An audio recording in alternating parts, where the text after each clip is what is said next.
Hello everyone, जय हिंद। आज का आर्टिकल शुरू करने से पहले एक वर्ड जानना बहुत ज़रूरी है। जो वर्ड है हमारे पास वो इन पूरे आर्टिकल का जिस्ट है, नटशेल। वर्ड है डेमेगॉग। डेमेगॉग का मतलब होता है भड़काऊ भाषण देने वाला नेता। और इसे हम इसके लिए एक और वर्ड होता है, दैट इज रैबल राउजर। एक ऐसा नेता जो लोगों के प्रेजुडिसेस या लोगों के इमोशन को समझता हो और उसी को कैश करे, ना कि तार्किक और एक समझदारी वाली बात करे, उसे हम कहते हैं डेमेगॉग। अभी एक प्रचलन आया हिंदू न्यूज़पेपर में एक बार बहुत बड़ा फुल पेज का एक आर्टिकल आया था कि why demagoguery is like by people. लोग आजकल डेमेगॉगरी को यानी भड़काऊ भाषण को इतना पसंद क्यों कर रहे हैं? क्योंकि अल्टीमेटली जहाँ भी हम बात करें, अगर हम बात करें डोनाल्ड ट्रंप की, जो कि आजकल इस कैरेक्टर में बहुत फिट बैठते हैं, तो चुना तो उन्हें लोगों ने ही है। So why we are blaming Trump, why not people. तो ये जो एक ट्रेंड आया, चाहे हम पुतिन की बात कर लें या फिर ट्रम्प जी की बात कर लें, और even in our own country, जो एक लोगों को उद्वेलित करने वाले या भड़काने वाले जो हैं वो ज़्यादा स्ट्रांगली जीत रहे हैं, ऐसा एक ट्रेंड आया। बट अचानक, या हम कह लें कि अभी कुछ देशों के इलेक्शन में जिन लोगों ने उस तरह की बात की वो नहीं जीते, बल्कि जिन्होंने सोबर बात की ना। What is the meaning of sober? तो सोबर के दो मीनिंग होते हैं। एक होता है कि आपने पिया नहीं है, जो ड्रिंक नहीं करते उनको भी हम सोबर कहते हैं। और सोबर का मतलब शांत भी होता है, शांत, sober, that is also sober. तो आज जो हमारा आर्टिकल है वो इसी के बारे में है कि ट्रेंड जो है वो एक शांत वाले वर्डिक्ट का आ रहा है। सोबर वर्डिक्ट्स का मतलब होता है फैसले। यहाँ पर हम लोगों ने क्या वर्डिक्ट सुनाया कि वो हम कैसा नेता चुन रहे हैं, उस वर्डिक्ट की बात कर रहे हैं। वोटर्स अक्रॉस रीजन्स, जो वोटर्स हैं, मतदाता जो हैं, अक्रॉस रीजन यानी पूरे हर क्षेत्र में अगर हम बात करें, हैव बीन रिजेक्टिंग, वो रिजेक्ट कर रहे हैं ट्रम्प टाइप लीडर्स। जो ट्रम्प की तरह के जो लीडर्स हैं उनको लोग रिजेक्ट कर रहे हैं। चलिए अब आगे पढ़ें।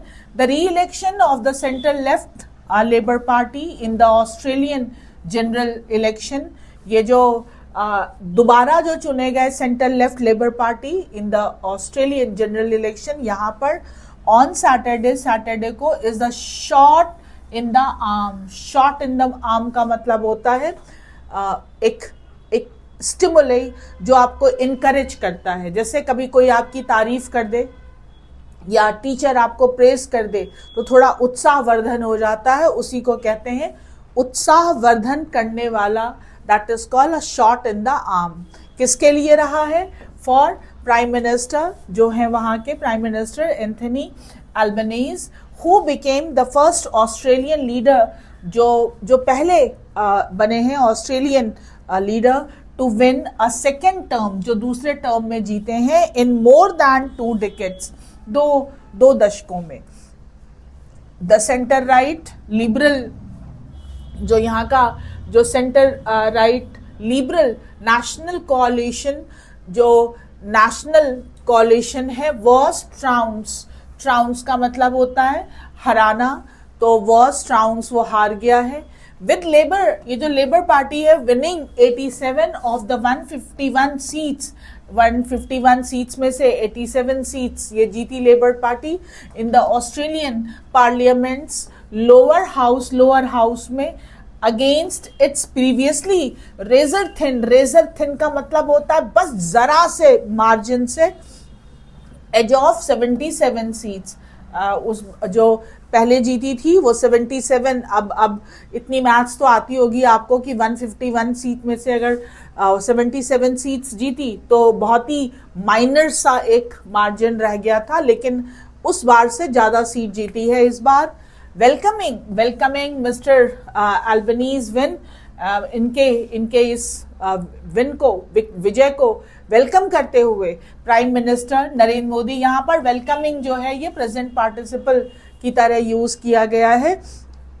Prime minister Narendra Modi congratulated him for an emphatic mandate। emphatic ये emphasize से बना है, यानी जोरदार, जो लोगों ने उनको बहुत ही मैंडेट मत दिए हैं। and a commitment to take, और साथ ही साथ ये भी कहा कि कमिटमेंट है to take India Australia bilateral ties, जो दो इंडिया और ऑस्ट्रेलिया के जो बातचीत हैं दो तरफा, एंड कोऑपरेशन, जो उनके संबंध होंगे in the Indo Pacific forward. Indo Pacific को लेकर दोनों ही देश इंडो पैसिफिक उसमें बहुत प्रोमिनेंट जगह रखते हैं। Both countries sign and early harvest, दोनों ही देशों ने एक early harvest partial FTA is free trade agreement. अब फ्री ट्रेड एग्रीमेंट क्या होता है, ये थोड़ा पढ़िएगा। एफटीए ईसीटीए इन 2022 दोनों ने साइन किया था, एंड हैव अग्रीड टू, और इस बात पर भी जो है and have agreed to conclude a comprehensive economic cooperation, और दोनों इस बात पर भी सहमत हुए कि दोनों एक विस्तृत इकोनॉमिक कोऑपरेशन करेंगे, agreement CECA by the end of this year, इस साल के अंत तक। India will host the Quad 4 देशों का है, India, Australia, Japan and US summit later this year. Quad क्यों बनाया गया था, what is the main purpose and the hidden purpose, both पढ़िएगा क्वाड को लेकर। समिट लेटर दिस ईयर, इस बार जो समिट होने वाला है उसको इंडिया होस्ट करेगा। And mister Albanese is expected, ये उम्मीद की जा रही है, टू डिस्कस, कि उसमें डिस्कस करेंगे क्लोजर कोऑपरेशन ऑन ट्रेड, जो व्यापार पर थोड़े और जो है वो निकट के सहयोग पर बात की जाएगी। रेजिलियंट सप्लाई चेन, जो सप्लाई चेन थोड़ी फ्लेक्सिबल वाली, रेजिलियंट, जिसमें किसी भी चीज़ के उतार चढ़ाव को सहने की क्षमता हो। And critical mineral and technology partnership. Critical mineral आजकल बहुत ज़्यादा चर्चा में है, अभी हमने पिछले आर्टिकल में भी क्रिटिकल मिनरल की बात की थी USA और यूक्रेन वाले में, कि क्यों ये USA जो है वो यूक्रेन से डील कर रहा है, कि वहाँ पे फंडिंग करेगा क्रिटिकल मिनरल्स को निकालने में, एक्सट्रैक्ट करने में। यहाँ पे भी है टेक्नोलॉजी पार्टनरशिप, इस पे पार्टनरशिप करेंगे। द जियोपॉलिटिकल चेंज, ये जो भू राजनीति में जो चेंज आ रहा है, रॉट बाय चाइना, रॉट किसी चीज को मुश्किल बना देना, that is wrought by China and the US। China और US से सिग्नल द नीड, इस चीज से संकेत, जो चाइना और US के जो जियोपॉलिटिकल इसमें जो चेंजेस आए हैं वो इस चीज का संकेत है। The need for Indo Pacific region countries, जो इस क्षेत्र में जो देश हैं, टू डाइवर्सिफाई की देयर इकोनॉमी, कि अपनी इकोनॉमी को अलग अलग करिए। एक फ्रेज है जो हम लोग यूज करते हैं कि don't put your all your eggs in one basket, so now don't rely only on China and USA, diversify, अपने डाइवर्सिफाई करिए अपने इंटरेस्ट एरिया को, देयर इकोनॉमिक इंटरेस्ट, एंड शोर अप, और बढ़ाइए ईच अदर्स स्ट्रेटेजिक नीड्स, और एक दूसरे की जो एक स्ट्रेटजी वाली जो नीड्स हैं उसको थोड़ा और इंक्रीज करिए।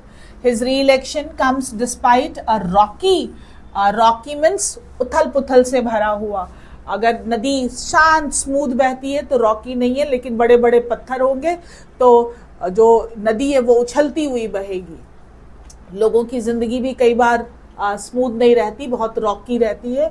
3-year टर्म सिंस 2022, उनका भी जो ये री-इलेक्शन कम्स डिस्पाइट अ रॉकी 3-year जो 3 साल उन्होंने किए हैं 2022 से 2025 तक, वो स्मूथ नहीं रहा है एज ही फेस्ड, क्योंकि उन्होंने फेस किए लो रेटिंग्स, उनको इतने रेटिंग्स अच्छे नहीं मिले ऑन इश्यूज, मुद्दों पर सच एज द इकॉनमी पे, इन्फ्लेशन, महंगाई पे, एंड इमिग्रेशन, और जो इमिग्रेट करके जो लोग चले जाते हैं उसको लेकर उनको लो रेटिंग मिली।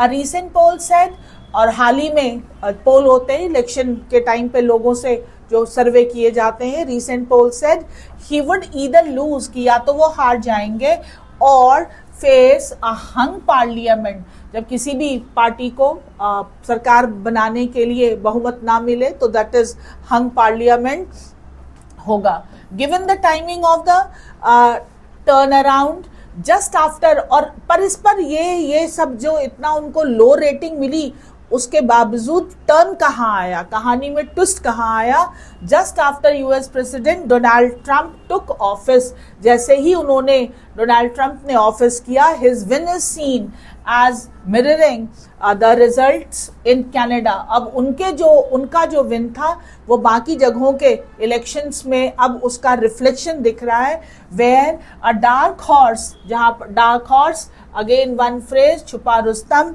सेंट्रल लिबरल पार्टी कैंडिडेट, जो एक सेंट्रल पार्टी के जो कैंडिडेट थे मार्क कार्ने वॉन, वो जीत गए।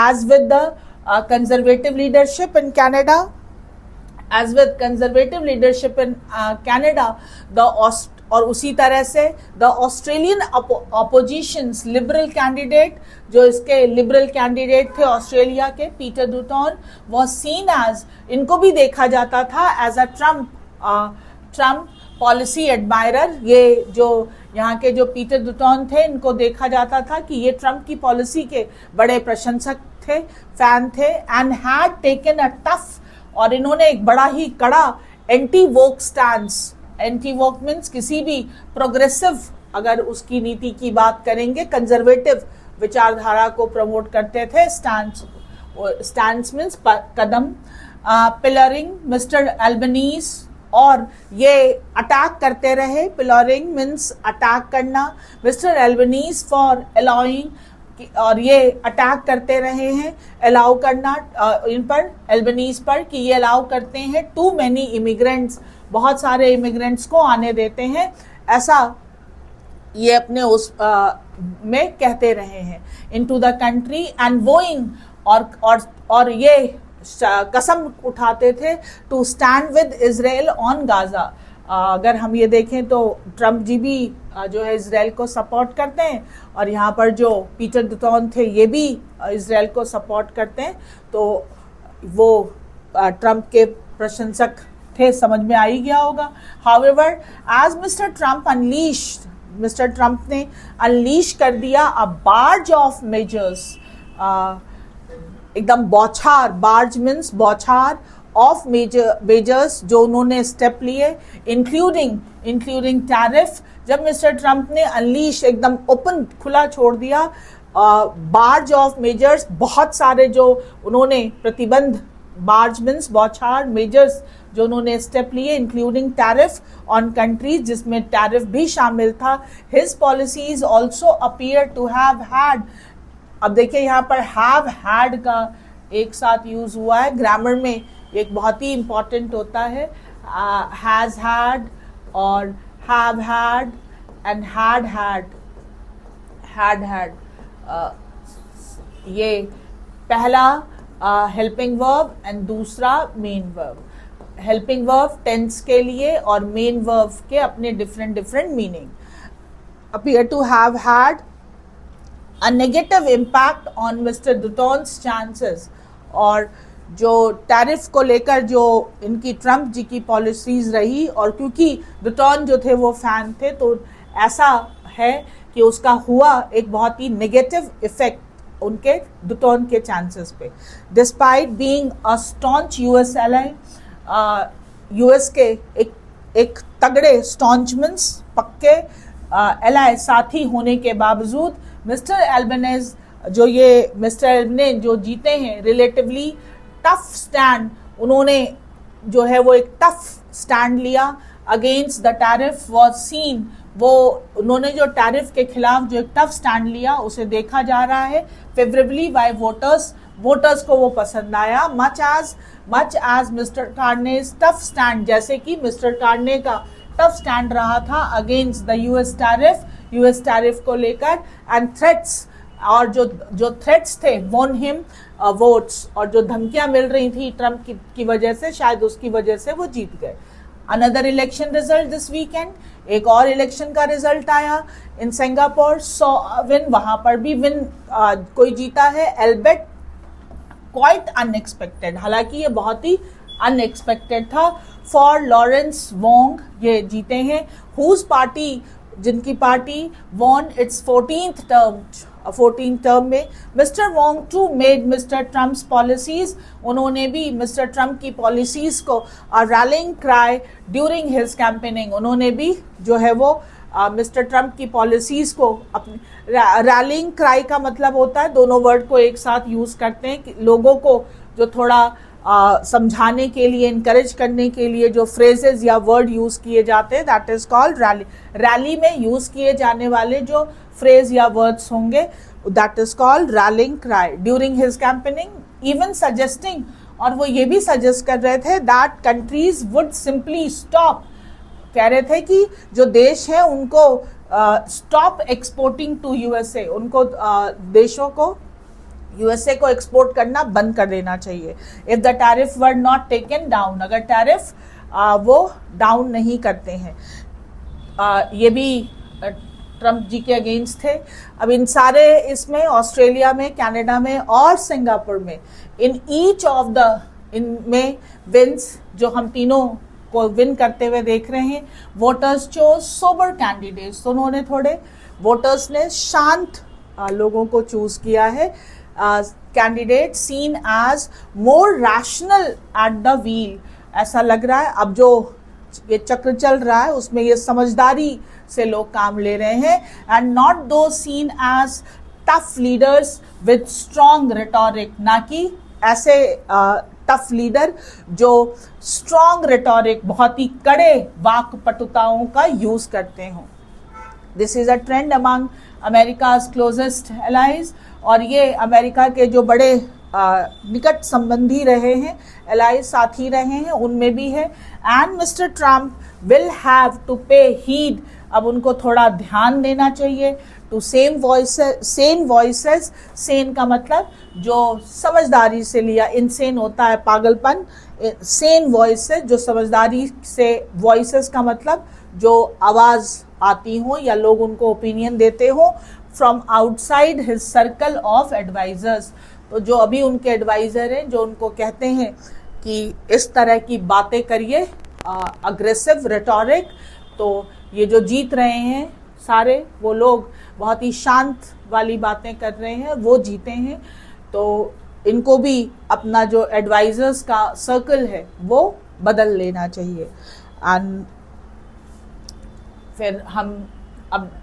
ये तो आपको समझ में आ गया होगा कि एग्जैक्टली व्हाट इज हैपनिंग, कि अभी तक मैंने कहा डेमेगोग्री जो है अभी बना हुआ था एक बहुत बड़ा टूल जो है वो पॉलिटिकल एरेना में, but suddenly there is a turn around, पर अब ये कहाँ तक चलेगा वो तो फिर हम आने वाले टाइम में ही देखेंगे। Even in India we need these type of sane verdict, India में भी ज़रूरत है, but anyhow let's do the words. थोड़ा हम वर्ड्स देखें तो वर्ड्स में आज हमारे पास पहला आया है सोबर, मैंने पहले ही बताया था, रियलिस्टिक अप्रोच, थोड़ा शांत, हकीकत वाला, ना कि वाक्पटुता, रेटोरिक वाला। Short in the arm, a boost और इनकरेजमेंट, मैंने पहले ही कहा उत्साहवर्धन करने वाला, एक बूस्ट मिल जाए, that is called shot in the arm. Rhetoric, persuasive, lacking sincerity, वाक्पटुता, बातें बड़ी बड़ी करा लो लेकिन हकीकत कुछ ना हो। अच्छा, लोग क्यों मान जाते हैं, this is another matter of debate, this is called psychology in politics. Sen, reasonable, तार्किक, स्टॉन्च, लॉयल एंड कमिटेड, जो किसी के भी एकदम वफादार और उससे कमिटेड रहते हैं। बार्ज, बौछार, फ्लड और डेल्यूज, बौछार आ जाए अचानक बहुत सारा, that is called barge. Barge of questions, barge of questions ये यूज किए जाते हैं। ट्राउंस, डिफीटेड, डिसिसिवली, एकदम हरा देना निर्णात्मक तरीके से। श्योर अप, टू सपोर्ट और to strengthen. Pillory, to criticise publicly, attack, वार करना एकदम आलोचनाओं से। Dark horse, hidden but talented, छुपा रुस्तम। And rational, based on logic, based on logic, बहुत इंपॉर्टेंट वर्ड आए हैं। And if you are not learning all these words, so basically this is called career wise suicide. हम normal नहीं कहेंगे, तो आप अपनी करियर की हत्या कर रहे हैं। तो पढ़िएगा ये सारे वर्ड्स, बहुत इंपॉर्टेंट हैं। Let's do the passage. Passage में आज हमारे पास पहला क्वेश्चन पूछा है कि what evidence from the article suggest, इस आर्टिकल में कौन सा आपको एविडेंस मिला, सजेस्ट, जिससे that Trump style leadership is facing global rejection, जिससे आपको ये पता चला कि ट्रम्प स्टाइल की जो लीडरशिप है उसको रिजेक्शन मिल रहा है। तो Australia's new government is increasing ties with the USA, no. Multiple leaders aligning with Trump policies have recently won election. No, वो उनसे जो policies से जो टाई हैं वो नहीं जीत रहे हैं।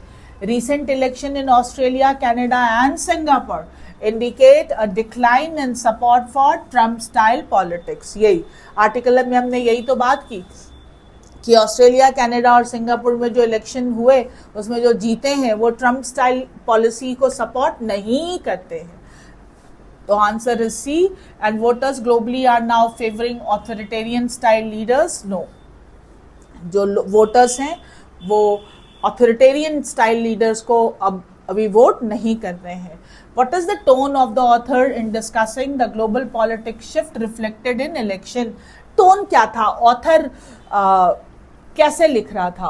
ऑथर का मूड हास्य वाला था, व्यंग वाला था, ठीक ठीक एनालिटिकल विश्लेषण वाला था, क्या था ऑथर का मूड? तो सरकास्टिक एंड क्रिटिकल, व्यंग तो कुछ किया नहीं है उन्होंने, स्पष्ट बात बताई है। एनालिटिकल एंड ऑब्जर्वेंट, यस, विश्लेषण किया है और ऑब्जर्व भी किया। भाई तीन देशों में ऑब्जर्व किया ना, तभी तो उन्होंने फिर बताया है कि भाई 3 देशों को ऑब्जर्व करो और फिर उसका विश्लेषण करो। ह्यूमरस था नहीं, aggressive and persuasive, no. So answer is B. According to the article, how does the Australian election reflect its independent stance in regional politics? According to the article, इस आर्टिकल के तहत जो ऑस्ट्रेलियन इलेक्शन है वो कैसे जो है independent stance इन regional politics, अब कैसे इंडिपेंडेंटली उस पॉलिटिक्स को जो है वो रिफ्लेक्ट कर रहा है। By seeking diversified economic partnership and regional cooperation beyond the US influence, yes. अब वो यूएस के इन्फ्लुएंस से अपने आप को बाहर ले जा रहा है और बाकी पार्टनरशिप भी ढूंढ रहा है। भाई लिखा था ना कि चाइना और इंडिया, यूएसए के जो है जो अभी रिफ्लेक्ट हो रहा है उससे कहा है कि बाकी जो है वो डाइवर्सिफाई करे। तो answer should be A. By rejecting cooperation with India and China, no. By fully adopting US trade and foreign policy, no. by increasing tariff on all important goods from the US, by increasing tariff, इसकी तो बात नहीं की गई है, tariff increase और decrease करने की बात नहीं की गई, तो वो आंसर नहीं है।